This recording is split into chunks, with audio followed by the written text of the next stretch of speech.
the second month of the Cold War with Joel. He began making a big show of pursuing a young girl. Everyone thought I would get jealous and make a scene like I used to. Joel thought so too. But I didn't. I even generously offered my congratulations. On the day I moved out, he stopped me. "Why aren't you getting jealous this time?" I looked at him calmly. "It's pretty meaningless. Playing hard to get." "Joanna?" He sneered. "Don't overdo it. You won't be able to clean up the mess." Late one night, a long time later, Joel awkwardly called me. "It's completely over with her. Do you want to get back together with me?" I glanced helplessly at the man beside me, who was full of resentment at having his rhythm interrupted. "Sorry," I said. "I've just started a new relationship. I need to be responsible to him." Chapter 1. I dated Joel for 6 years, from senior year of high school to graduation from college. He once said he would marry me as soon as I graduated, but I never even got a proposal. The year I graduated, he got involved in something shady with a junior female student. That was the first time I caught him cheating. I almost broke down and made a huge scene. We fought so violently that everything in the apartment was smashed. Later, he apologized and cut off all contact with the junior. I couldn't bear to throw away years of feelings, so I chose to forgive him. But I never expected that this was only the beginning, and today marked the second month of our Cold War. Joel suddenly sent a message in our mutual friends group chat. "I want to marry her." Chapter 2. The group chat exploded instantly. "You two should have gotten married a long time ago. You've been together 6 years and still won't marry her. Aren't you being scummy?" "Yeah, Joanna's so beautiful. Are you trying to drag her into becoming a worn-out housewife?" Joel replied. "What are you thinking? I'm not talking about her. You've all met the girl. She's very pure and innocent." The group chat suddenly went silent, and that phrase, "very pure and innocent," was like a sharp knife stabbing straight into my chest. I knew he wasn't talking about me. A few days earlier, I had already heard that he was pursuing a female college student. He even took her to Sea City and shot a very artsy set of photos. When I first found out, it really hurt. But later, when I saw those photos, I suddenly felt relieved. I had told Joel for 3 whole years that I wanted to go to Sea City with him. It never happened. He said his company was too busy and told me to go with my best friend instead. But now, he somehow had time to stay there with someone else for a full 7 days. Chapter 3. No one spoke in the group chat. I thought for a moment, then replied with a few lines. "She's quite pretty. You two look well matched. Congratulations." After sending that, I quit WeChat directly. I drove to Joel's place. Some of my personal belongings were still there. Leaving them behind wouldn't be appropriate. There were still many of my clothes in the walk-in closet. I only took my favorite new dress. I had bought it half a year ago, always planning to save it for a trip with him, but I had overlooked the fact that this was actually the best season to wear it. When I dragged my suitcase out, Joel and the girl happened to be coming back. The young girl looked at me with eyes full of curiosity. Joel told her to go inside first, then walked over and stopped me. "Why aren't you getting jealous this time?" I smiled lightly. "It's pretty meaningless. Breaking up and getting back together. Fighting all the time, it's exhausting." "So you've gotten smarter, Joanna," he said. "You know arguing is useless now, so you're retreating to advance?" I looked at him calmly. "Joel, it's been 6 years. You know my personality, Joanna," Joel said with a hint of mockery in his voice. "Don't overplay your hand. You won't be able to end this gracefully. Aren't you afraid I'll really marry her?" I pushed his hand away. "I'm leaving." Joel didn't stop me again. I knew he was certain I couldn't leave him. 6 years ago, on the way home after evening self-study, I was nearly assaulted. Joel appeared in time and saved me. For an entire year after that, I rejected all men except him. Even accidental physical contact would make me vomit uncontrollably. To this day, those symptoms have never completely disappeared. Even with Joel, I could never go all the way, let alone have intimacy with any other man. That was why he felt so confident. That was why, over the years, his original pity and tenderness eventually turned into shameless cheating and hurt. He didn't want to marry me, perhaps because I wasn't pure or innocent enough. Chapter 4. I posted a WeChat status. "Anyone want to be a travel buddy?" Going to Sea City. Leaving now. Quite a few people replied, but not a single one could actually leave at a moment's notice. My best friend called me, wailing dramatically. Babe, I'm going on a business trip tomorrow. I can't go with you. Working stiffs really have zero freedom. When you're on vacation, we'll go together, okay? Are you really fine going alone? And also, what's really going on between you and Joel this time? I said, we broke up. For real? I said, as real as pure gold. A new WeChat message came in. While chatting with my best friend, I casually tapped it open. It was from a neighbor I hadn't contacted in ages, Bernard. Joanna, I'm in Sea City. I suddenly felt dazed. A slender, gentle figure slowly surfaced before my eyes. Bernard, from our teenage years. The boy who once carried me on his back through a long, winding alley. Chapter 5. By the time I arrived in Sea City, it was already 9 in the evening. Bernard was still tied up with official engagements, so he sent his secretary to pick me up. When the car pulled up in front of the hotel, I spotted him at once. Behind him followed a group of people who looked like senior officials. All of them were older than him, each one respectful in attitude. He was only in his early 30s now, yet already held real power in his hands. He was one of the most promising rising stars in the very top circle of City A. Bernard's maternal grandmother's home used to be next door to my family's. Back then, whenever he came back to visit her during winter or summer vacations, I would trail after him all day like a little shadow. When I got tired from playing, he would always carry me home on his back. When the adults teased me, I once said foolishly, "Brother Bernard is handsome. When I grow up, I want to be his bride." Later, when something happened to me in high school, he even came back from City A to see me, but at that time, I wouldn't even let him touch me. After that, we gradually lost contact, until 3 years ago, when Joel's company ran into serious trouble. With no other options left, I thought of Bernard. After many twists and turns, I managed to reach him and begged him for help. After that, I had his WeChat, but we never exchanged a single message. I stood by the car, watching him socialize with those officials and elders. Amid the flattery and polite maneuvering, his expression remained calm throughout, not revealing a trace of emotion, yet the occasional glance he cast my way was still as gentle and composed as it had been in our youth. I slowly lowered my gaze, staring at the bright, flowing hem of my dress. Somehow, I lost myself in thought, until Bernard walked over and stopped in front of me. "Joanna, long time no see," he said, his voice low, like the night wind brushing past. I lifted my head abruptly and met his deep eyes, where faint, scattered starlight shimmered softly, brilliant and bright. Chapter 6. Some things happen naturally, yet both sides understand perfectly well what they mean. What surprised me, though, was this. I didn't seem to resist Bernard as much as I had imagined. I didn't resist his kisses or his touch. The hotel room had a massive terrace, at the very top floor, the highest point.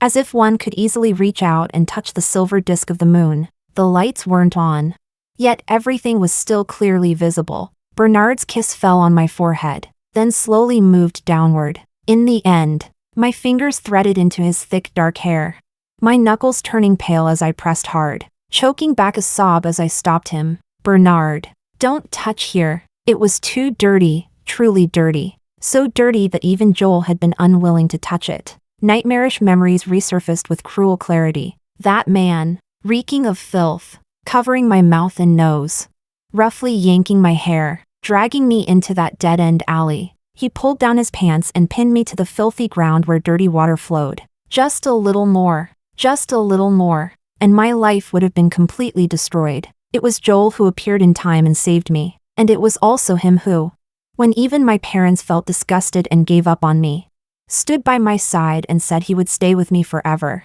That was why, over these 6 years, no matter how many times he hurt me, I still chose to forgive him, until this time, when he said that girl was very pure. Bernard held me, soothing me softly, coaxing me with endless patience. My body slowly went from rigid as stone, to gradually relaxing. "Bernard, I want to try," I whispered, I want to try to see if I can, but it seems I still can't. I smiled at Bernard, tears slipping down my face. That really kills the mood, doesn't it? Chapter 7. Bernard's expression gradually turned serious. Joanna, listen to me. He cupped my face in his hands. This is not your fault. And the thing that's dirty isn't you. It's human hearts. It's prejudice. I understand all of that, I said softly. But it's really so hard. Human hearts are biased by nature, which is why prejudice never truly disappears. Joanna, do you trust me? Bernard? Close your eyes. Don't think about anything. Leave everything to me, all right? Just like when we were little, when I carried you across the river, carried you across the street, carried you all the way to the top of the hill. Every time, you closed your eyes, lay on my back obediently, and said you trusted me, that I wouldn't let you fall. He stroked the top of my head, his gentle kisses lingering and tender. My body sank into the soft bed. The tense muscles slowly relaxed under his kisses, until, at last, the kiss fell there, like a piece of land that had been dry for countless years, cracked and barren. Suddenly, from deep within the earth, a cool spring seeped out. The soil, dry as powdery ash, slowly grew moist, until finally, the clear spring thoroughly nourished the entire land. It was death giving way to rebirth. It was hope, about to break through the ground. I clawed uncontrollably at Bernard's shoulders and back. One bloody scratch after another crisscrossed his solid muscles. When you were little, you always shouted that you wanted to be my bride. Bernard brushed aside the damp hair on my forehead, his voice hoarse and low. So why doesn't that count anymore, now that you've grown up? Chapter 8. On the 5th day in Sea City, Joel called me once. I didn't answer, and he didn't call again. Joel proposed to that girl, with great fanfare, as if he couldn't wait to announce it to the entire world. I received countless calls and messages. A few were from my mother. Joanna, even Joel doesn't want you anymore. What are you going to do in the future? Why don't you just marry into your cousin Anne's hometown? It's far away, no one there will know about your past disgrace. There was also a message from Joel. Joanna, when are you coming back from Sea City?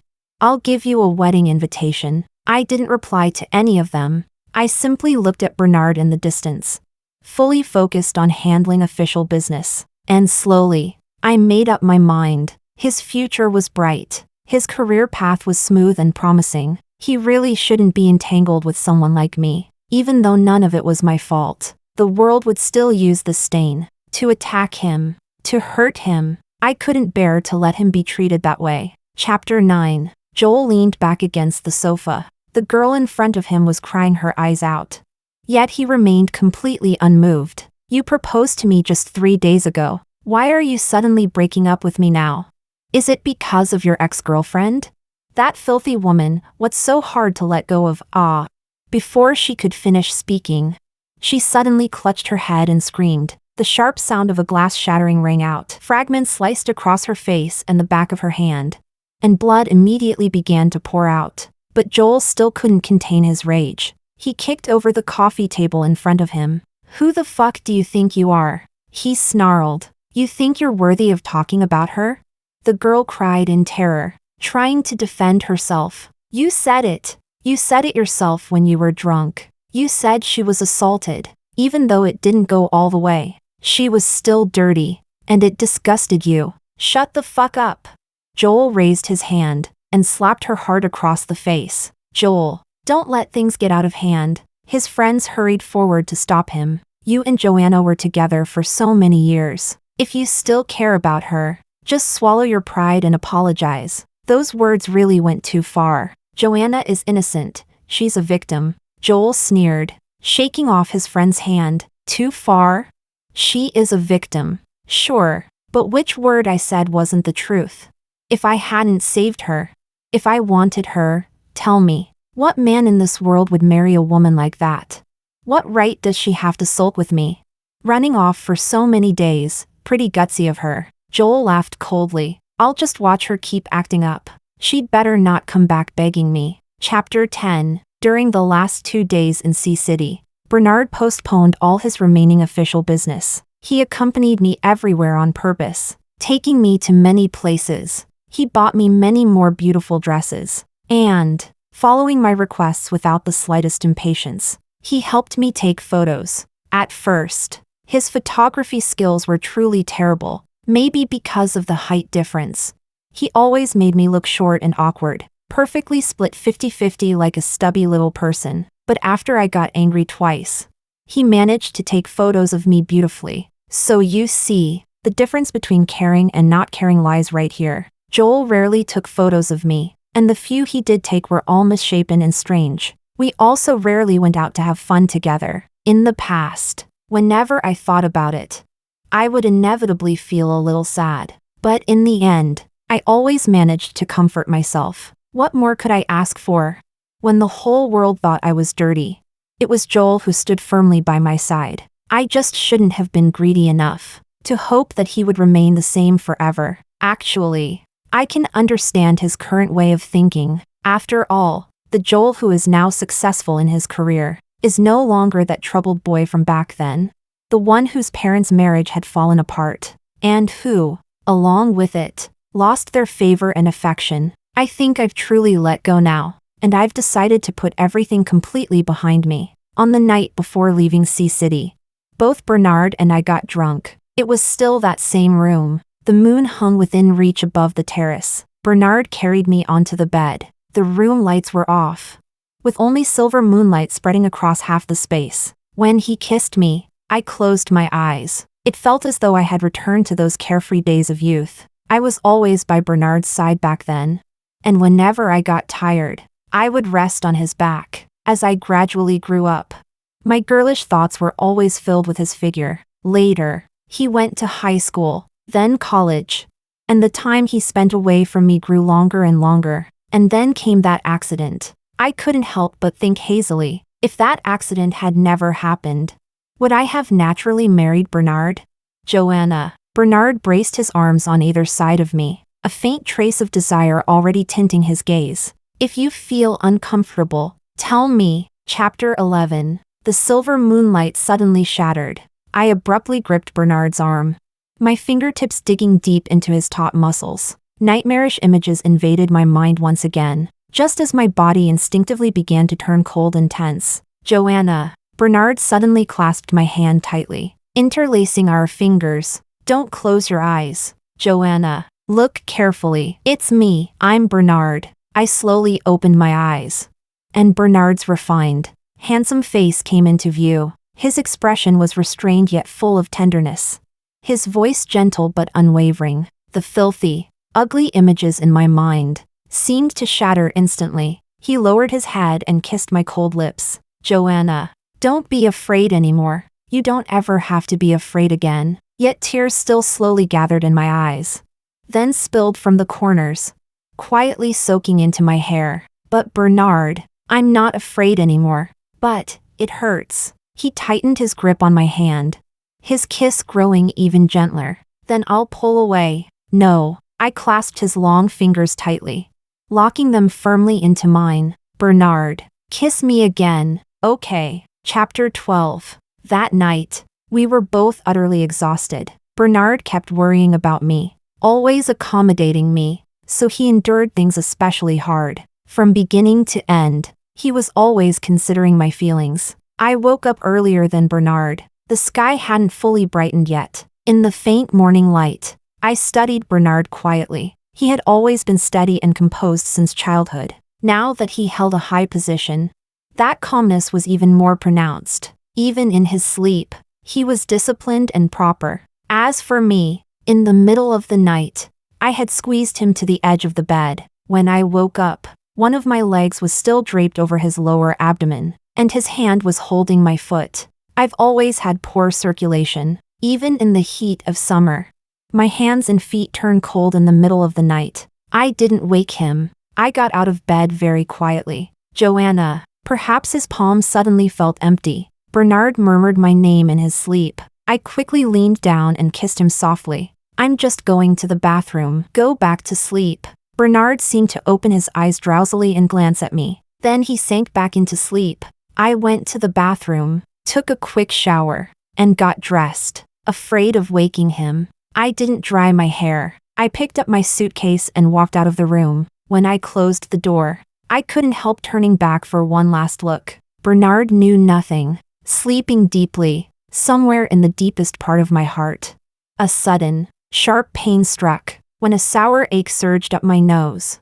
I steeled myself and shut the door. Chapter 13. I didn't return to Beijing. Instead, I randomly bought a plane ticket to another city. I blocked Bernard's phone number. On WeChat, I left him a message. I told him I wanted to wander around for a while, that he didn't need to worry about me or look for me. Not long after arriving at the airport, I suddenly heard my name over the loudspeaker. Bernard was looking for me, sitting in my seat. Before the tears could fall, I put on my mask and hat, went through security, and headed to the boarding gate. The announcement repeated several times, but I held myself together and never looked back. Bernard didn't know which flight I was taking, or which city I was going to, and when one person is determined to avoid another, finding them is like searching for a needle in the ocean. After boarding, right up until the plane was about to take off, I finally removed my mask and sunglasses.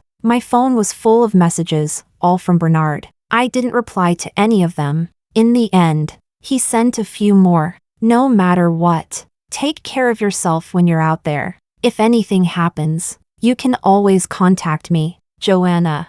I'll be waiting for you in Beijing. I turned off my phone and put my sunglasses back on. I didn't let the strangers beside me see the tears that finally fell. Chapter 14. When I returned to Beijing again, half a month had already passed. After my friends learned I was back, they all invited me out to eat. But halfway through the meal, Joel suddenly showed up uninvited. He came but didn't say a word. The waiter brought out a new set of tableware, and he didn't touch it either. He just sat on the sofa to the side, face cold, as if someone owed him money. The atmosphere instantly became awkward. Everyone put down their chopsticks, looking at me and then at Joel. Gradually, the table fell silent. I set down my soup spoon and smiled at everyone. Why did you all stop talking? Joanna, we're basically done eating. Yeah, I've got something to do. I should head out. One by one, my friends stood up, all saying they were leaving. What's this supposed to mean? I said, pretending to be upset. You invite me to dinner to welcome me back, and now you're all leaving me here? The friends felt embarrassed and stopped insisting on leaving, but Joel suddenly laughed. He looked at me. Well done, Joanna. Haven't seen you in a few days, and your temper's grown quite a bit. If you've got something to say, just say it. No need for the passive-aggressive tone. Joel's face darkened instantly. A friend who sensed trouble hurried to smooth things over. Let's all calm down and talk properly. You've been together for so many years, what can't be talked through openly? Yeah, Joel, if you want to make up with Joanna, don't put on airs. Who the fuck wants to make up with her? Joel suddenly stood up. Watch your mouth. Joel, yeah, Joanna didn't offend you or anything, but I wasn't angry at all. It was as if, after truly letting go, a lot of things no longer mattered. His words couldn't hurt me anymore. I came today to give you something. Joel took out an invitation from somewhere and tossed it to me. I said before, I'd give you the wedding invitation when you got back. Remember to come drink at the wedding. After saying that, Joel got up and left. My friends were completely stunned. What wedding are you talking about? Joel, didn't you two break up?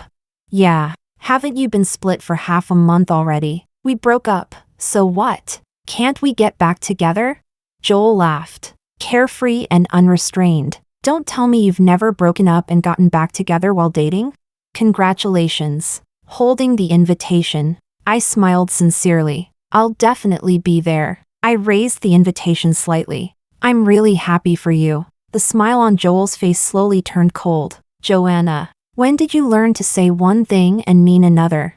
Without waiting for me to respond, he sneered again. Go on. Keep being stubborn. Just don't regret it when it's too late. Chapter 15. Joel slammed the door and left. My friends all felt pretty bad about it, but it didn't affect my mood at all. After the meal, I organized everyone to go sing karaoke. But just as we walked out of the restaurant, we ran straight into Bernard and his group. He was dressed very formally, all business, and looked difficult to approach, completely different from how he'd been with me in Sea City. The moment I saw him, my mind filled with all sorts of strange, inappropriate thoughts. Who would have thought that such a serious, restrained Bernard would be so gentle when it came to intimacy? That contrast, a disciplined, powerful man privately sinking into desire, was displayed on him to the fullest. My brain must have been ruined by reading too many novels. By the time Bernard looked over, my face was already starting to heat up. He said something to the people beside him, then left that entire group, each of them clearly important figures, and walked straight toward me. I could only steel myself and greet him. Bernard. Bernard glanced at the friends beside me. In a gentle voice, he asked, "Out eating with friends?" Heading back? "We're planning to go sing karaoke." Bernard nodded, then asked, "Where are you going?" I could only tell him the name of the club. "Go ahead," he said. "Stay safe, and don't drink too much." After that, Bernard nodded politely to my friends, and turned to leave. I couldn't help letting out a quiet sigh of relief. Given his status, he really wasn't suited to entertainment venues, so he was probably just asking casually. Once Bernard had gone far enough away, my friends immediately asked curiously, "Joanna, who was that big shot just now?"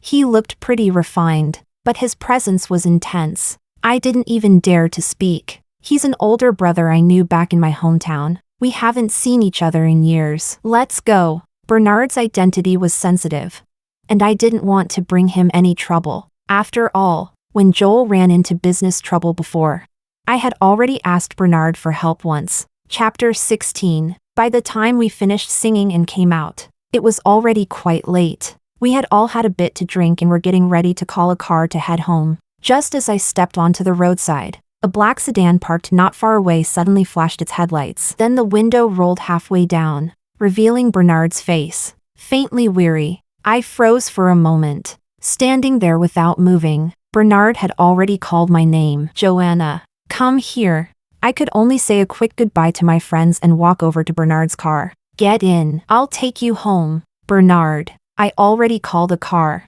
It's too late. It's not safe." Bernard looked at me. There were faint red veins in his eyes. The smell of alcohol on him was strong. I found it hard to imagine how long he must have waited here after finishing his social engagements. "Don't worry, I'm just taking you home." Bernard seemed to smile very lightly. "Joanna, I always keep my word."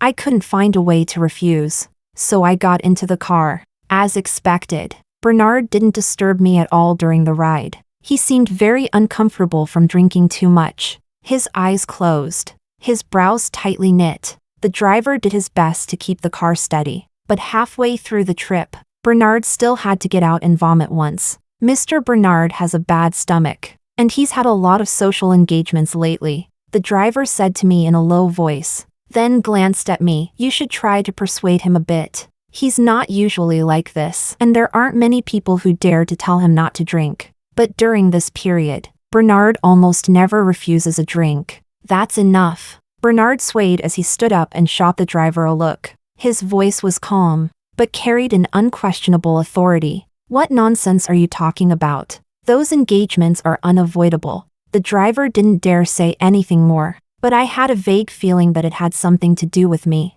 Still, Bernard was someone who always did what he said he would, all the way until the car stopped steadily downstairs at my place.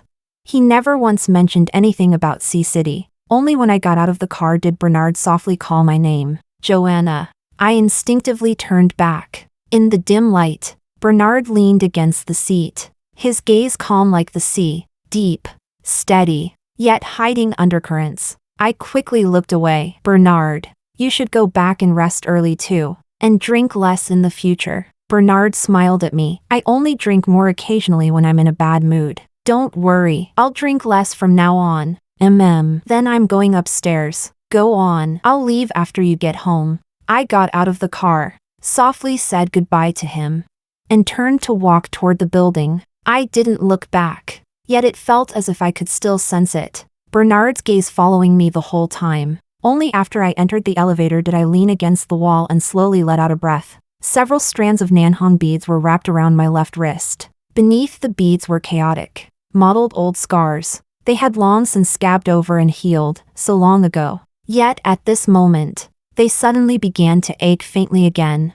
Chapter 17. Before going on the trip, I had already resigned from Joel's company. After coming back, I found a new job smoothly. The working environment at the new company was good, and my colleagues were easy to get along with. In about a week, I had completely adapted. Just as my work and life were gradually getting back on track, I suddenly received an anonymous letter. Inside the envelope was only a single blurry, dim photograph. The person in the photo was me, 6 years ago. That night when I was nearly assaulted, disheveled, almost naked, my face twisted in extreme terror. After just one glance, I immediately flipped the photo face down on the desk. I turned and rushed into the restroom, vomiting violently. My reaction startled my coworkers. Someone came to knock on the door, anxiously calling my name, but it was as if I couldn't hear anything at all. My vision spun again and again. All that floated before my eyes was everything unbearable from that night.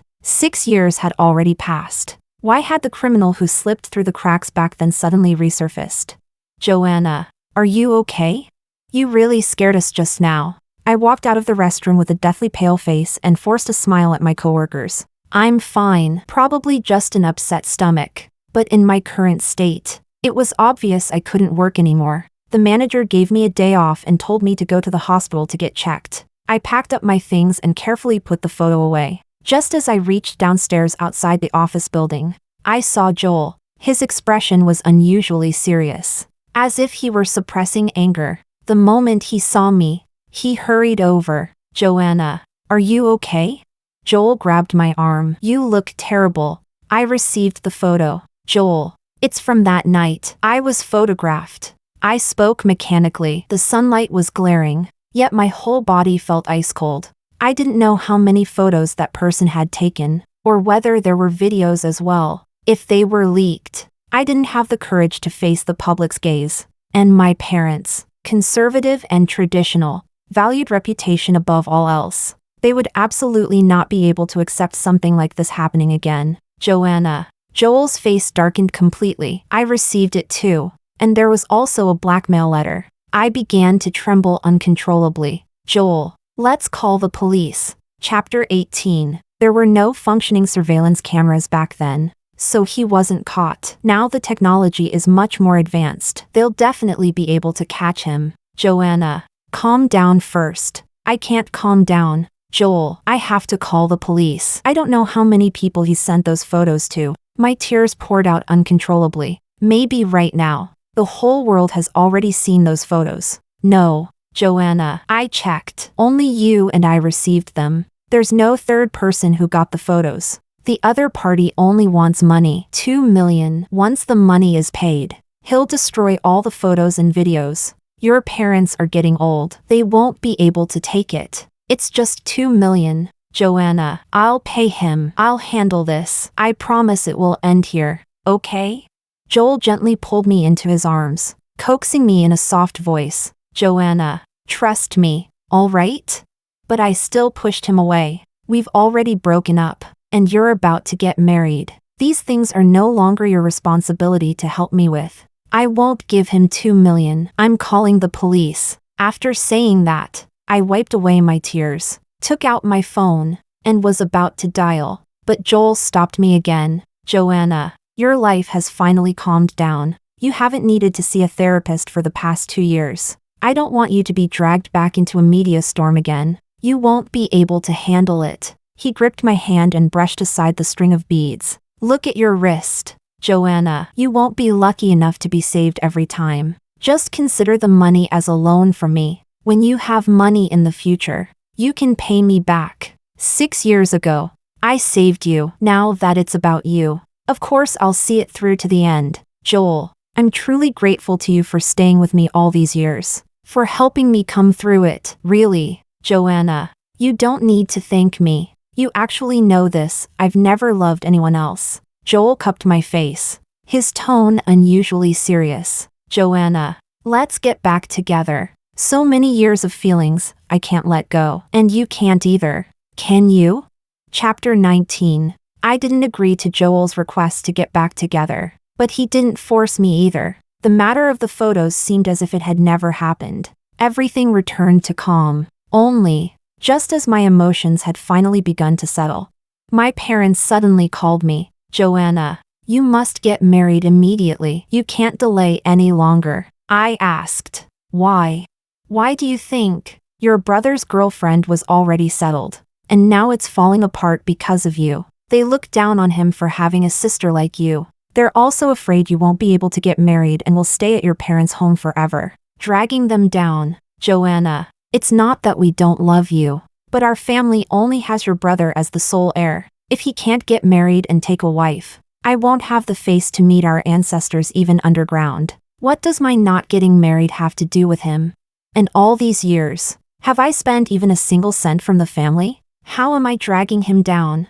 I was shaking with anger, my voice trembling beyond control. You may not be spending the family's money now, but what about when you're old? No husband, no children, who's going to support you in old age? Won't you still have to rely on your brother and sister-in-law? If that's not being a burden, then what is? You've been with Joel for so many years and still couldn't make him marry you. You're really a failure. Joanna, since Joel won't marry you, then just marry someone else. I'll settle your marriage in the next few days. I won't get married. You'll marry whether you want to or not. If you keep delaying and it affects your brother's marriage, I'll hang myself at your door. The call ended viciously. I didn't know how I managed not to cry. I sat alone in my room the entire afternoon. There was still a message from Joel in my WeChat, sent a few days ago. He said that as long as I had thought it through and wanted to reconcile, I could come to him anytime. Marrying him seemed like the most suitable path placed in front of me right now. He had once been my salvation in my youth. We had accompanied each other for a full 6 years. He knew and understood all my weaknesses and all my ugliness. It felt as though there was no second person in this world more suitable for marriage than him. Yet my heart was telling me I was unwilling. The moment he had spoken so unrestrainedly about that girl being so clean and so innocent, the heart that had once loved him and relied on him with everything it had already died completely. What's more, my best friend told me there had never been a shortage of women around Joel, while wanting to reconcile with me. He was also entangled in ambiguous flirtation with his new female secretary. If it were in the past, I would have been in pain, but now, there wasn't the slightest ripple left in my heart. Chapter 20. That night, I went alone to the riverside. I wasn't thinking about ending my life. I had, during the first 2 years after the incident. But later, I had already thought it through. I wasn't the one at fault. Why should I die? Why was the one who was truly at fault still living well? Having even obtained so much money? The thought of calling the police surfaced once again. But if I did, would that demon be enraged and simply release all the photos to the public? If that happened, I would once again become the sinner of the entire family. I stood blankly by the river, unmoving, for a long time.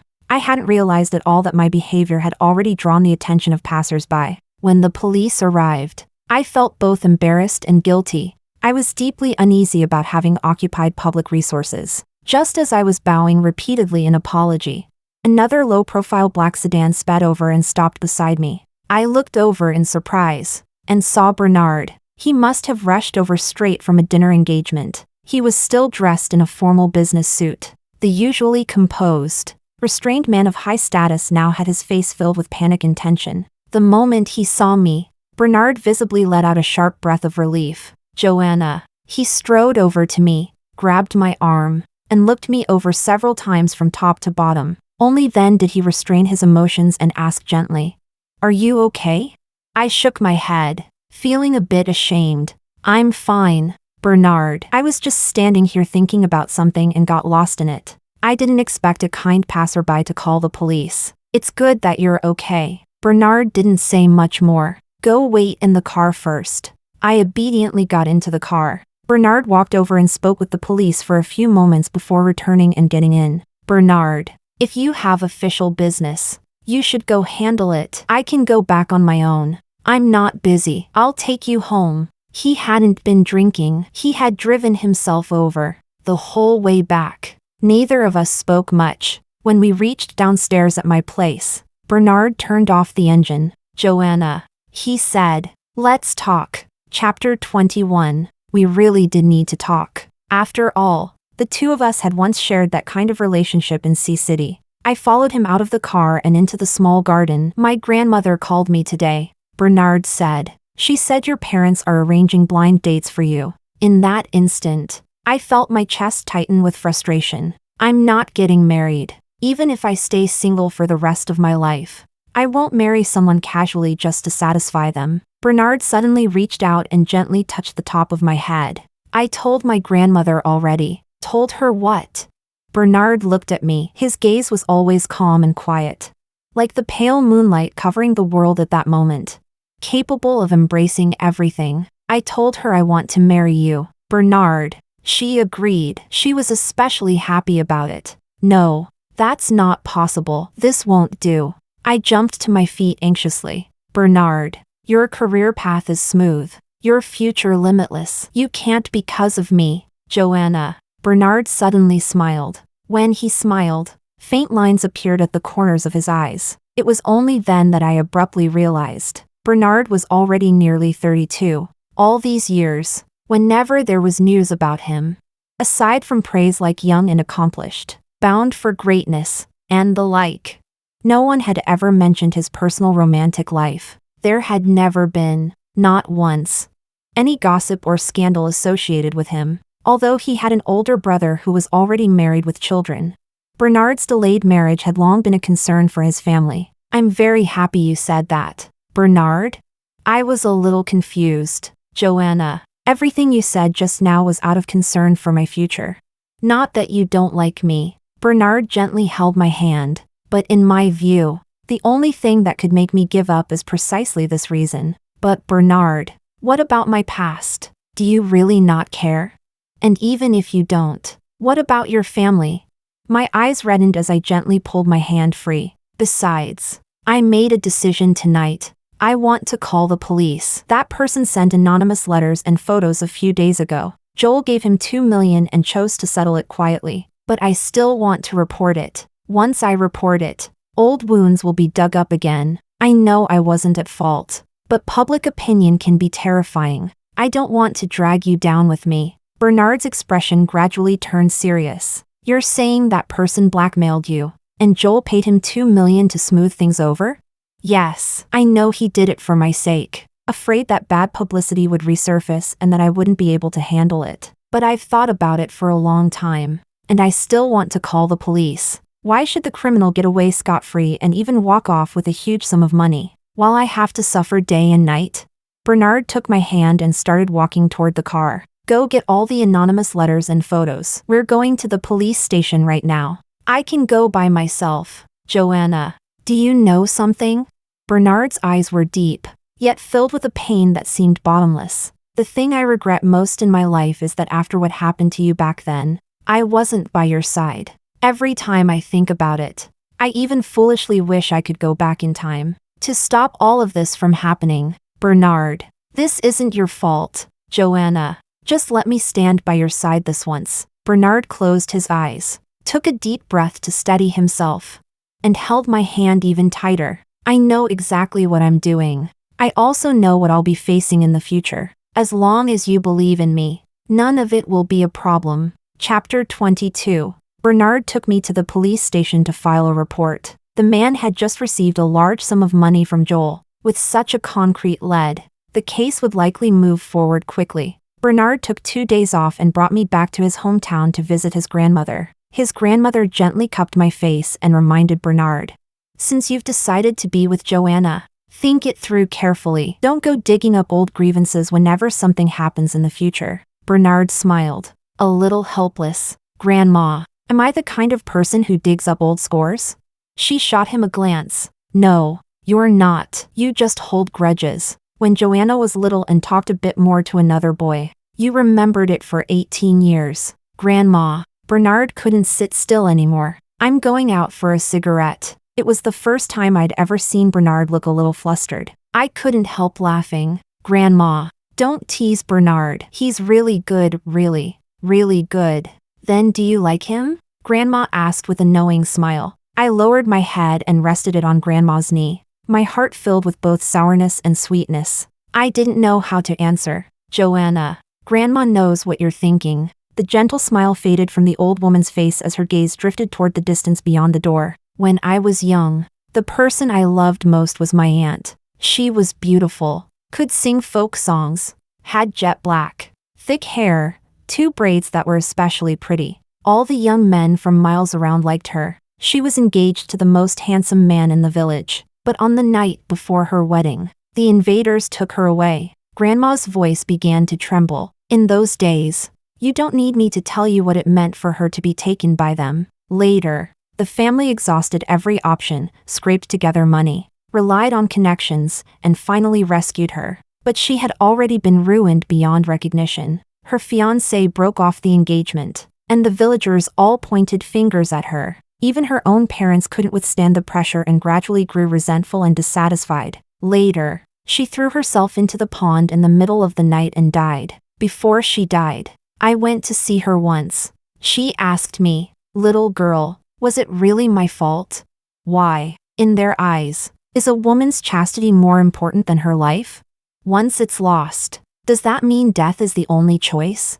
Tears slowly welled up in Grandma's cloudy eyes. Joanna, this world is like this, full of injustice, especially toward us women. But you must remember this, you did nothing wrong, and you must live on, live better than anyone else. Grandma patted my shoulder. Hold your head high and live well. Joanna, Grandma knows you can do it. And don't be fooled by how commanding Bernard looks out there, handling everything on his own. In truth, he's just a stubborn, single-minded fool. He's liked you for a very, very long time. Joanna, if you also like him even a little, then give him a chance, all right?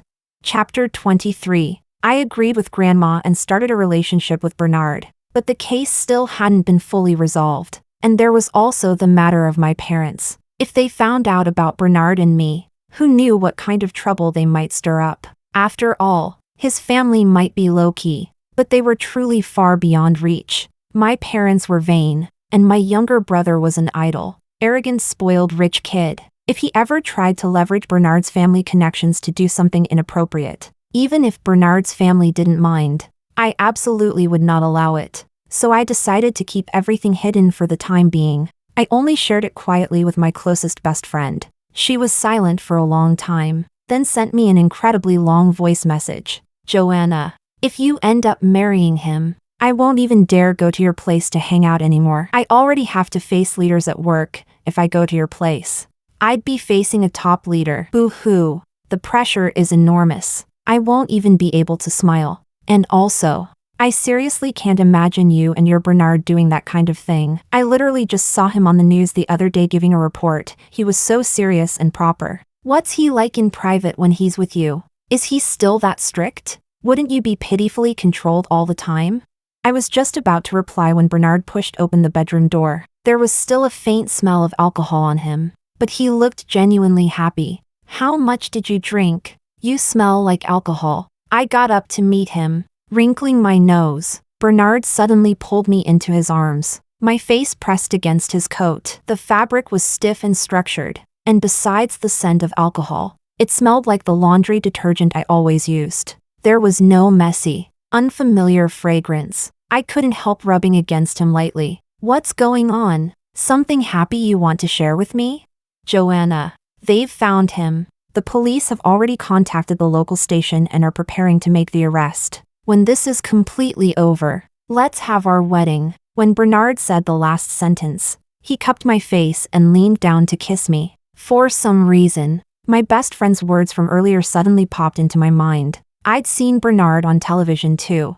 A rising star in politics, successful, composed, dignified, without a hint of frivolity. It really was hard to imagine that when he was with me in private, he could be so gentle it made my heartstrings tremble. Bernard. I murmured his name between kisses. What is it, Joanna?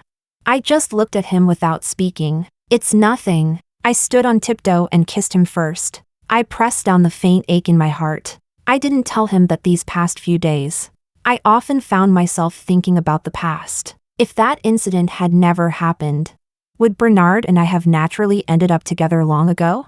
After all, back in my girlhood, the first person my heart had ever truly fluttered for was Bernard. Chapter 24. Joel's call came at a very inconvenient moment. Bernard had just sent me straight to the clouds. He himself was still caught halfway there. The ringtone suddenly rang out, startling both of us. I didn't plan to answer, but Joel just wouldn't stop calling. There was a trace of resentment on Bernard's face, yet he still lowered his head and kissed me gently. We'll continue later, but you have to wait for me. My cheeks flushed. How am I supposed to wait like this? We'll try a few more times, then you'll know. Bernard got up, picked up my phone, and handed it to me. After thinking for a moment, I still pressed answer. Some things really needed to be made completely clear. Joanna, I've cut things off with all of them. Really, I swear I'm not lying to you. Completely cut off. Let's get back together, okay? I looked at Bernard beside me. His looks were exactly the kind I liked, clean, refined, scholarly. His body was also my type, lean, but with a layer of toned muscle. I suddenly remembered a photo of him that had once circulated online. Just a full-body side profile. He was wearing a white shirt, simple black dress pants, and a very ordinary leather belt with no logo at all. His sleeves were rolled up to his elbows, revealing a section of tightly defined forearm. He was twisting slightly as he spoke to someone, the outline of his side profile flawless. Slim waist, long legs, effortlessly elegant. The post had been reposted countless times, with endless screams from young girls in the comments. I had even secretly liked it. And now, he was lying right beside me. The trace of desire hadn't yet fully faded from his face. One of his arms was wrapped around my waist. His fingers were long, the joints well defined, the skin at the fingertips slightly pale and wrinkled. My face suddenly burned red. Joel's voice was still coming through the phone. I suddenly felt irritated. Joel, I'm sorry. I didn't get the chance to tell you. I've just started seeing someone, so I need to be responsible to him. On the other end of the line, there was instant silence. A full half-minute passed before Joel spoke again. Joanna, who are you seeing? Who would date you? Other than me, what man could accept your past? The phone was suddenly taken from my hand. Bernard's expression turned icy, anger slowly spreading across his face. Joel, this is Bernard. I'm the one dating Joanna. And in the near future, we'll be getting married. There's nothing shameful about Joanna's past. You, who keep using her past to emotionally manipulate her, are the truly disgraceful one, like a rat lurking in the gutter. Don't disturb her again, and think about your company. Bernard hung up directly and blocked the number. I wanted to say something, but Bernard had already pressed me beneath him without a word. Bernard, are you angry?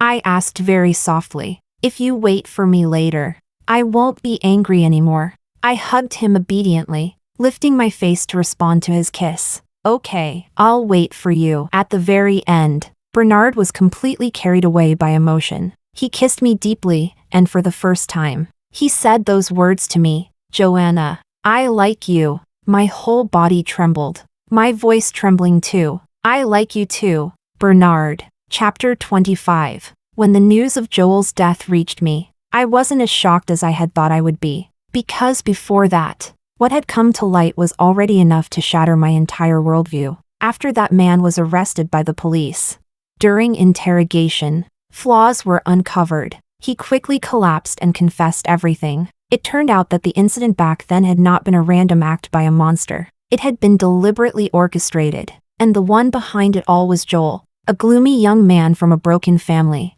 with a bleak future ahead of him. For the sake of obtaining the person he loved, he could resort to such ruthless means. He transformed himself into a savior descending from the heavens, rescuing a girl who was on the verge of being shattered, becoming a godlike presence in her heart, making her fall in love with him, rely on him, unable to leave him. Yet after achieving success and status, he began to despise her past from the depths of his heart. He loved her, yet he couldn't bring himself to touch her. He loved her, yet he couldn't stop hurting her again and again. Deep down, It was nothing more than selfishness. The person he once could never reach was now, in his eyes, no longer worthy of him. He began endlessly seeking out young, pure girls. But no matter how many he found, the void inside him could never be filled, until finally, he gradually woke up, felt remorse, and wanted to make amends, to mend the deep crack between them. But Joanna already had a new boyfriend. After several days of utter despair, just as he decided to throw everything away and snatch her back once more, the police came for him, like the second shoe finally dropping. At that moment, he was instead strangely calm. This day had come at last. Joanna must have already known, right? What would she think of him? How deeply would she despise him? Joel's mind went completely blank. Only one thought screamed wildly inside him. He couldn't face her, and total escape seemed to have only one possible form, death. So he made the excuse of going to change his clothes, and leapt from the top floor of his luxurious apartment. In the few short seconds of falling, he seemed to see Joanna again, wearing a white dance practice outfit, smiling, dancing, running out of the school gates, jumping onto the back seat of Bernard's bicycle, one hand holding an ice cream, the other naturally wrapping around Bernard's waist. Her laughter sounded especially beautiful, like silver bells, and he, covered in wounds, stood behind a dark wall, like a shameful thief secretly watching someone else's happiness. One wrong step led to another. He destroyed the pure, untainted Joanna, and in doing so, completely buried himself as well. In the fierce wind, Joel closed his eyes. The west wind could not blow it away. In the end, after all the twists and turns, kind people, people who truly love each other, will still find their fulfillment. And as for him, he only wished that in the next life, he could meet Joanna again, clean and untainted.